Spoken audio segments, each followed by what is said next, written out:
آداب۔ اسرار الحق مجاز کا شعر ہے، وہ میرا شعر جب میری ہی دھن میں گنگناتی تھی، مناظر جھومتے تھے، بامدر کو وجد آتا تھا۔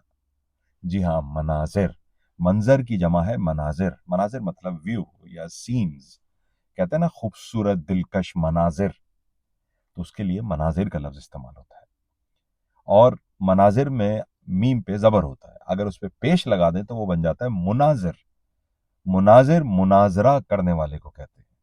مناظرہ کسی زمانے میں یا ابھی بھی ہوتا ہوگا، میرے علم میں نہیں ہے، مذہبی لوگ آپس میں مناظرہ کرتے تھے، آرگومنٹس کرتے تھے، اس میں دو پارٹیز ہوتی تھیں، ایک اور دو آپس میں ایک دوسرے کے ساتھ بحث و مباحثہ کرتے تھے اور مختلف آرگومنٹس رکھتے تھے، تو جو یہ کرتا تھا اس کو کہتے تھے مناظر، کہ فلاں شخص بہت عمدہ مناظر ہے، اس کے وہ ایسا مناظر ہے کہ اپنی منطق کی بنیاد پر مناظرہ کرتا ہے، تو وہ کہلائے گا مناظر۔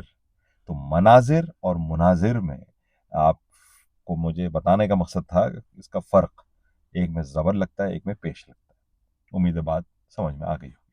اپنا بہت خیال رکھیے، نئے الفاظ کے ساتھ دوبارہ ملاقات ہوتی ہے۔ آداب۔